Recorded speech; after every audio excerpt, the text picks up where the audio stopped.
Hey, what's going on, everybody? It's the Donald Hall Show again. I'm back today, Friday, talking here more about the free agency, what what we done pulled off and did over this last week, and in the quarterback situation going forward in free agency, and about Max coming back. How you guys feel about that? Max is back. He a Raider. Yes, and he said he ready to get back to it. He ready to run it. So I'm with it. I hear other people talk about trades and all this stuff, but I think the Raiders gonna stand pat with this situation, man. 'Cause I think he gonna be motivated to come back and do his thing, man. So I'm looking forward to that, man. That man gonna have a double chip on his shoulder. Now what Baltimore doing that, and so I think that could be good. It could be a blessing in disguise, actually. Bringing out all the new heads, and now bringing Max back. It's still a foundation. We have to build whatever, because everybody knew and all that, and still in a rebuild sense. But with Max, we could definitely be real competitive though. And so you look at the players that they brought in through free agency without Max, the N'Kobe Deans and Quay Walker and Jalen Naylor, and just picked up Connor Haywood, and we got some potential, man. Kuntz came back, Quiddy Pay. We got some potential. I know before Max left, he thought he was out the door. We thought he was out the door. So for him, it really wouldn't even matter who he was picking up. But now coming back into the situation, I know he got to be like, man, like, okay, like Spy Tech and them put something together over here with this defense a little bit, far as they got some pieces though, because them dudes can play. If healthy, Dean and Quay Walker, Teron Johnson, they can play. Stokes, he can play. He was with us last year, but we didn't add some pieces on defense that when Crosby come back through the door, it's like, oh, okay. We make him run something far as to be competitive and who knows, but to put something together though. So I'm glad that he back, and want to be back, and he back where he need to be. He a Raider. And we protect the shield, man. So, what y'all think about that? Raider fans? NFL fans, Raider fans, tap in, man. New heads, subscribe to the channel. Pull up. Y'all know what I say, tap in, man. Tell me what y'all think about that. Y'all want to keep Max? Or somebody, double back around and say, give us 2 first rounders. Would you trade him? I'm on the fence. I'm on the fence. Are we keeping him? We keeping him now. We keeping him. Let's run it, man. Ain't no turning back from the trade stuff. Max a Raider, we keeping him. He in the dope. Let's do it. Huh? So the free agency, I think they got a B plus. Hey, great pickups, man. We ain't had no good linebackers like this in a long time. They all young. Kobe Dean and Quay Walker, both from Georgia. Excellent players, man. Dean has got to stay healthy, and Quay can play. With Green Bay, over 100 tackles, 3 years in a row. Come on. Quiddy Pay, he got to play better though. Looking at some of his stuff, he came out I think 2021, and come out of Michigan, but he got to play better. Put it that way, he got to play better, man. He kind of been underwhelming a little bit. He got the potential and all this, but he gotta really, Rob Leonard gotta upgrade that, for that development with him though, so it can bring it all out of him. But he definitely talented enough to give us a good defensive rotation for us front seven. Because that's where it started in the trenches, man. It started in the trenches. Gotta be right in the front seven. And on offense, the offensive line. With Linderbaum, which was our best pickup. Our best. Or our free agency. Now we got a center. Left side, you got JPJ. Colt Miller. Solid Solid left side. Now the right side, we got to see what, as far as what they're going to do. Are they going to draft somebody? Now that we don't have a draft pick right now, do on the right side, you got Glaze, you got Rogers, you got Charles Grant. How they gonna move that? Do you slide Grant to right tackle? Slide Glaze inside? Because Glaze is strong. But sometimes foot speed he have a problem with. So do you move him inside where he's strong, where he bunched in? Or do you just go with Caleb Rogers at the guard position? Or do you draft one and let them battle it out? I know we brought back Jordan Meredith for depth, which is good because he was a good guard the year before. Last year he played center. That was a trash move. So maybe they can move him back and we can have some depth on that line and let the young guys fight it out. We go in the mid rounds and get a draft pick as far as a guard or a tackle that they feel is better than them two. But I feel if we get the right side solidified, we'll be better as far as and be coached up. Obviously, they got to get coached. And Rick Dennison, he been on that side of the ball for a long time, and I think he'll come in and get them guys settled because you got investment at Mendoza, and in good any investment you got to protect it. And so with Linderbaum, that's showing right there. We gonna make sure this is taken care of. Now you got to deal with the other parts, but they make an effort to get this thing right, and they going in the right direction, which is good. Going into more free agency though, because now you get into the lower tier of free agents where you can fill in the gaps, special teams, role players that you can bring or whatever to quantify your roster, because you still got to build it out with draft picks and like I said, lower tier, mid tier type of guy. The money is not there no more. I think it's about 34 million left, somewhere around there on the books. So you don't have the money to allocate like that to go get no big names no more. So you got to be really smart about who you picking up now and this and that to fill it in though. And the draft picks got to hit. But as far as the free agency, they did a good job, man. They did a Spike Tech doing a good job, being diligent and getting the players that he want, identifying who he want and going after them. So they right now starting out, they doing good, excellent. I want to talk about the quarterback situation. I want to know how you guys feel about.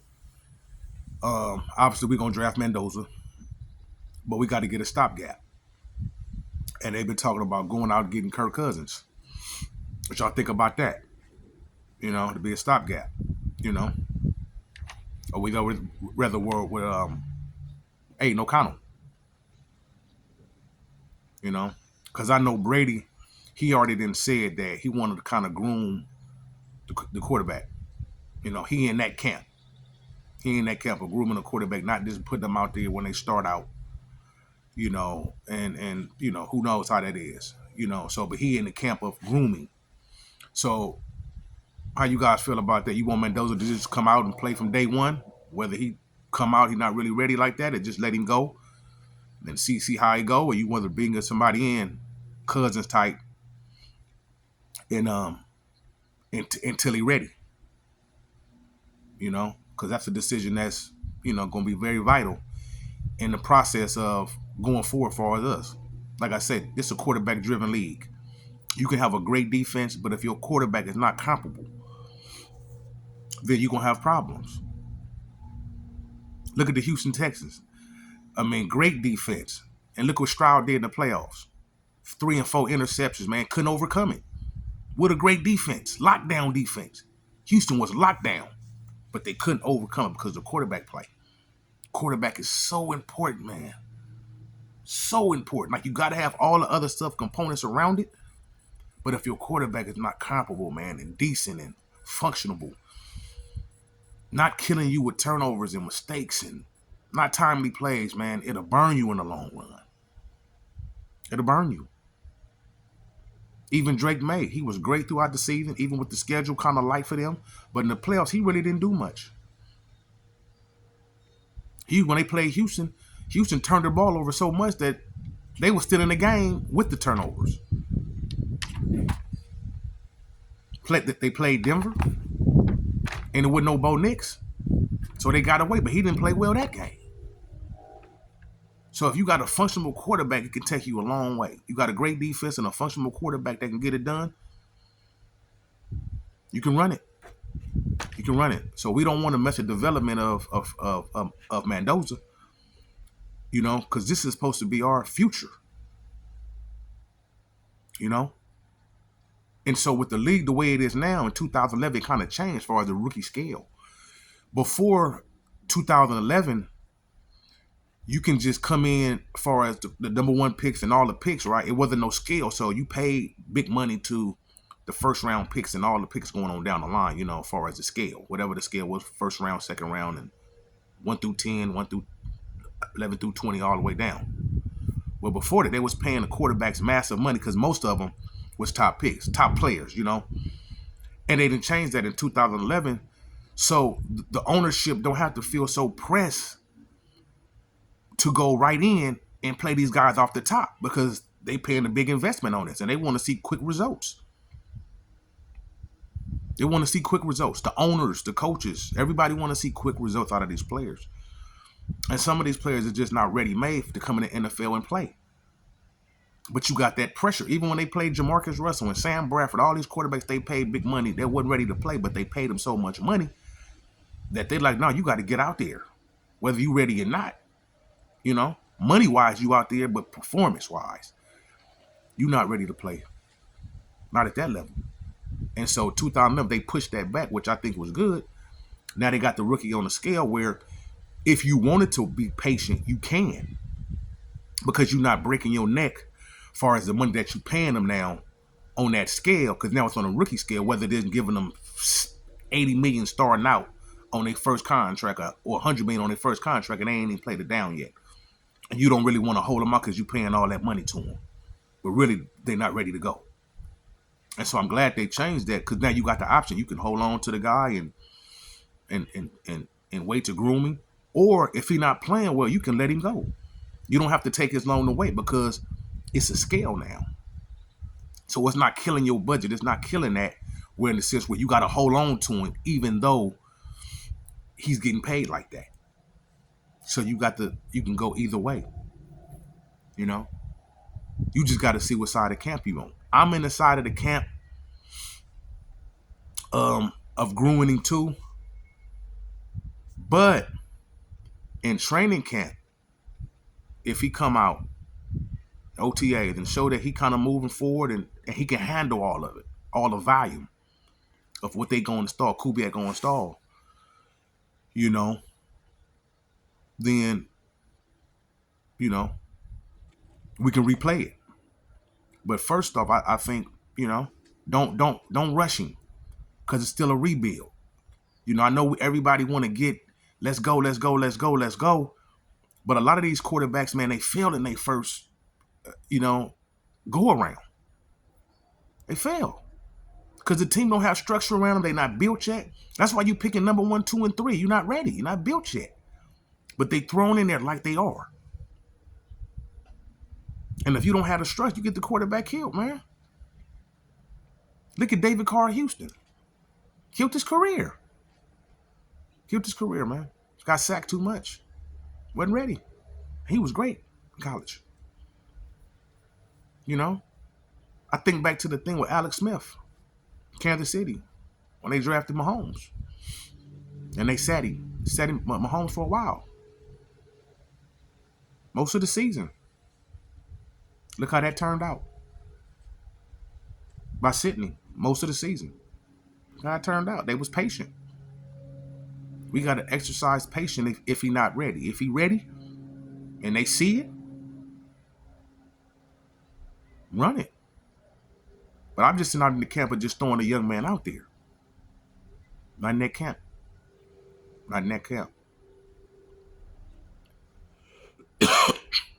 It's very vital for organization. So if we got to have kid gloves, we got to have kid gloves right now. This ain't no journeyman right now. This is our first round pick. Our number 1 pick. Quarterback. It'll only be the 4th time. Raider history. Come on. We can't let our emotions get ahead of that. We want to win. We want to win, but we want to be smart in how we go about it. Because if not, we'd be doing the same old Raider stuff. I told you we got to get out of that. Let's be smart, diligent. What y'all think, Raider fans? Talk to me. Y'all subscribe to the channel. Tap in, man, so we can talk about it. Get on the comments. Get on the comments, man. Tell me what you think. What camp y'all in? Go with Mendoza, or if we get Cousins? Do you want him for 6 weeks to see? He was under Kubiak for a little while with Minnesota. So he know what Kubiak want. He know what system. Be a good stopgap before. Somebody can be functional before Mendoza come in, or help Mendoza even. If Mendoza is ready to go. We got a lot to think about coming up. A lot to think about, y'all. We doing good so far in the steps we taken, as far as foundationally, to get back in a good way. They just started good.